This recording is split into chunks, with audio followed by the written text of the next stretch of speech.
வணக்கம். மாநில செய்திகள் வாசிப்பவர் மிருதுளா.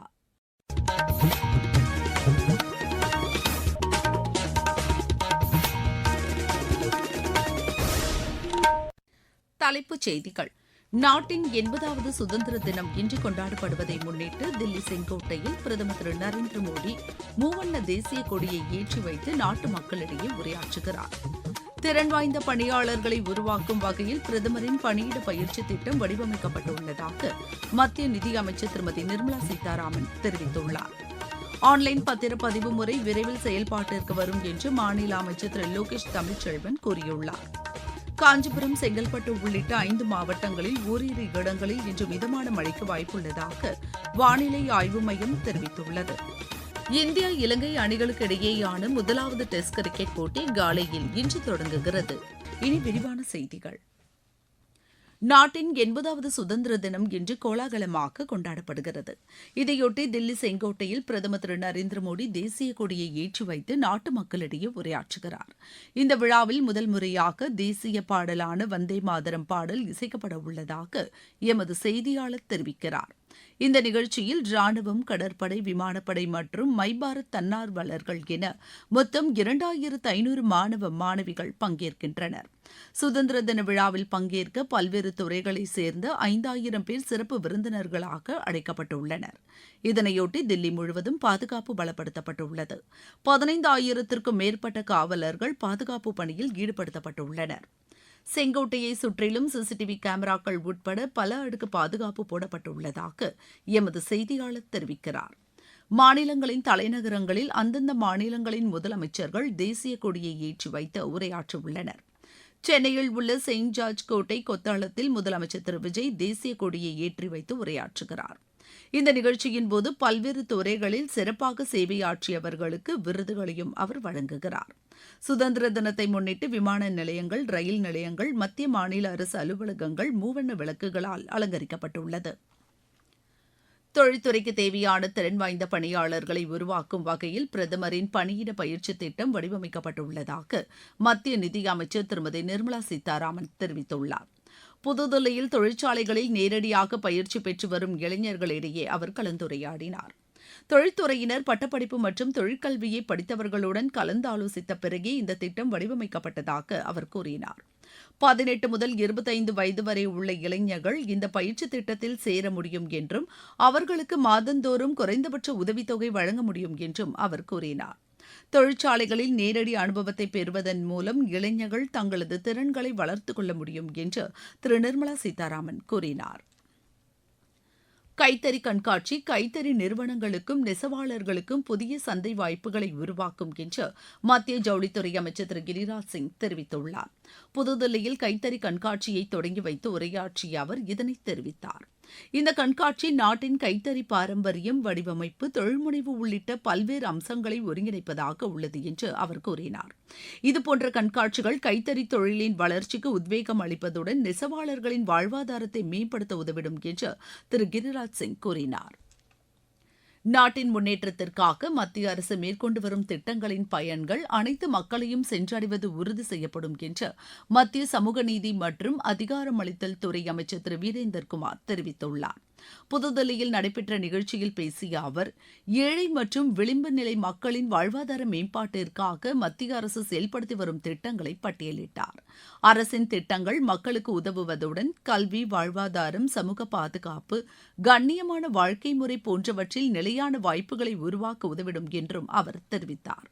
கழிவுகளை அகற்றும் பணியில் இருந்து விடுவிக்கப்பட்டு அத்தொழிலில் ஈடுபட்டிருந்தவர்களின் மறுவாழ்வுக்கான நடவடிக்கைகளில் அரசு உறுதியுடன் இருப்பதாக அவர் கூறினார்.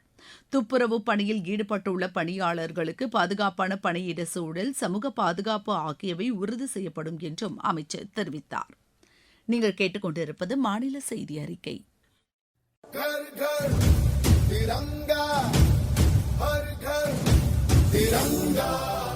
நேயர்களே, சுதந்திர தினத்தையொட்டி இல்லந்தோறும் தேசிய கொடி ஏற்றும் இயக்கம் தற்போது நடைபெற்று வருகிறது. வரும் 17ஆம் தேதி வரை நடைபெறவுள்ள இந்த இயக்கத்தில் அனைவரும் பங்கேற்று தேசிய கொடியை ஏற்றி எடுத்துக்கொண்ட செல்ஃபி புகைப்படத்தை harghar.tiranga.com என்ற இணையதளத்தில் பதிவேற்றம் செய்வோம். தேசிய கொடியை ஏற்றுவோம், தேசத்தின் பெருமையை போற்றுவோம்.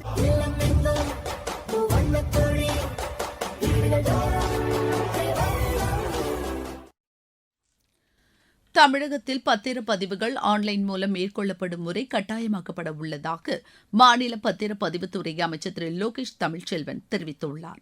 கோவையில் நடைபெற்ற கலந்தாய்வு கூட்டத்தில் பேசிய அவர், ஆன்லைன் வாயிலான பத்திரப்பதிவு நடைமுறைகளை இம்மாதம் 17ஆம் தேதி முதலமைச்சர் தொடங்கி வைக்க உள்ளதாக கூறினார். பத்திரம் பதியப்பட்ட 24 மணி நேரத்தில் அதற்கான ஆவணங்களை பதிவிறக்கம் செய்து கொள்ள முடியும் என்றும் அமைச்சர் தெரிவித்தார். நாட்டுப்புற கலைகளை மீட்டெடுக்கும் வகையில் நெய்தல் திருவிழா தூத்துக்குடியில் நேற்று தொடங்கியது. 3 நாட்கள் நடைபெறும் இந்த விழாவில் கரகாட்டம், ஒயிலாட்டம் உள்ளிட்ட கிராமிய கலை நிகழ்ச்சிகள் நடைபெறவுள்ளதாக எமது செய்தியாளர் தெரிவிக்கிறார். தூத்துக்குடியில் நாட்டுப்புற கலைகளை மீட்டெடுக்கும் 3 நாட்கள் நெய்தல் கலை திருவிழா துவங்கியது. தமிழர்களின் பண்பாடு, கலை, நாகரிகம் போன்றவற்றை பறைசாற்றும் வகையில் தூத்துக்குடியில் 5வது ஆண்டாக நெய்தல் கலை திருவிழா நடைபெறுகிறது. தொடர்ந்து 3 நாட்கள் நடைபெறும் நெய்தல் கலை திருவிழாவில் தமிழகத்தின் பல்வேறு மாவட்டங்களிலிருந்து வந்துள்ள மண் சார்ந்த கலைஞர்கள் கரகாட்டம், மயிலாட்டம், ஒயிலாட்டம், தேவராட்டம், பறையாட்டம், குச்சியாட்டம், துடுப்பாட்டம் உள்ளிட்ட கிராமிய நிகழ்ச்சிகள் மூலமாக தங்களது திறமைகளை வெளிப்படுத்த உள்ளனர். தூத்துக்குடி மாவட்ட செய்தியாளர் ஏ. லக்ஷ்மணன். காஞ்சிபுரம், செங்கல்பட்டு உள்ளிட்ட 5 மாவட்டங்களில் ஓரிரு இடங்களில் இன்று மிதமான மழைக்கு வாய்ப்புள்ளதாக வானிலை ஆய்வு மையம் தெரிவித்துள்ளது.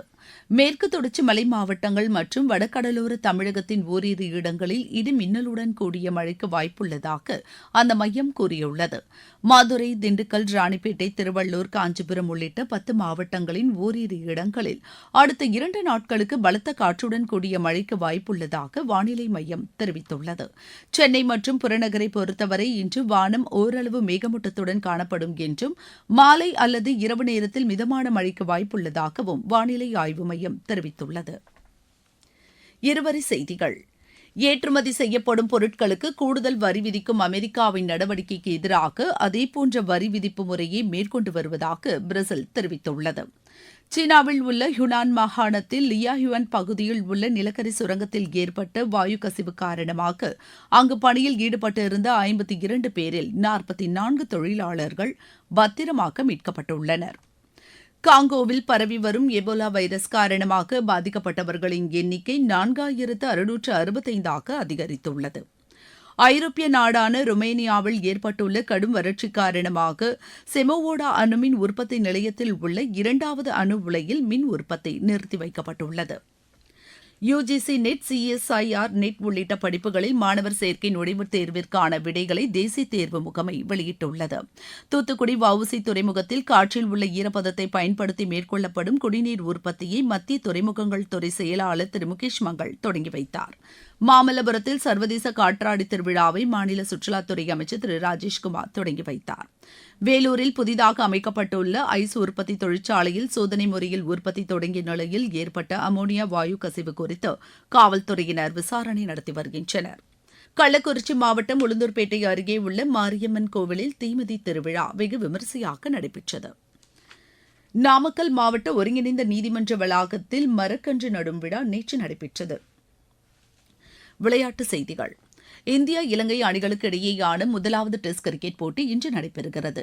காலையில் நடைபெறும் இப்போட்டி காலை 10 மணிக்கு தொடங்குகிறது. தமிழ்நாடு பிரீமியர் லீக் கிரிக்கெட் போட்டியில் திண்டுக்கல், சேப்பாக் அணிகள் வெற்றி பெற்றன. திண்டுக்கல்லில் நேற்று நடைபெற்ற ஆட்டத்தில் திண்டுக்கல் அணி 81 ரன் வித்தியாசத்தில் சேலம் அணியை வென்றது. பின்னர் நடைபெற்ற மற்றொரு ஆட்டத்தில் சேப்பாக் அணி 39 ரன் வித்தியாசத்தில் மதுரை அணியை வென்றது. இன்று நடைபெறும் ஆட்டத்தில் கோவை அணி திருச்சி அணியை எதிர்கொள்கிறது. மீண்டும் தலைப்புச் செய்திகள். நாட்டின் 80வது சுதந்திர தினம் இன்று கொண்டாடப்படுவதை முன்னிட்டு தில்லி செங்கோட்டையில் பிரதமர் திரு நரேந்திர மோடி மூவண்ண தேசிய கொடியை ஏற்றி வைத்து நாட்டு மக்களிடையே உரையாற்றுகிறார். திறன் வாய்ந்த பணியாளர்களை உருவாக்கும் வகையில் பிரதமரின் பணியிட பயிற்சி திட்டம் வடிவமைக்கப்பட்டுள்ளதாக மத்திய நிதியமைச்சர் திருமதி நிர்மலா சீதாராமன் தெரிவித்துள்ளார். ஆன்லைன் பத்திரப்பதிவு முறை விரைவில் செயல்பாட்டிற்கு வரும் என்று மாநில அமைச்சர் திரு லோகேஷ் தமிழ்ச்செல்வன் கூறியுள்ளார். காஞ்சிபுரம், செங்கல்பட்டு உள்ளிட்ட 5 மாவட்டங்களில் ஓரிரு இடங்களில் இன்று மிதமான மழைக்கு வாய்ப்புள்ளதாக வானிலை ஆய்வு மையம் தெரிவித்துள்ளது. இந்தியா இலங்கை அணிகளுக்கு இடையேயான முதலாவது டெஸ்ட் கிரிக்கெட் போட்டி காலையில் இன்று தொடங்குகிறது. இத்துடன் இந்த செய்தி அறிக்கை நிறைவடைகிறது.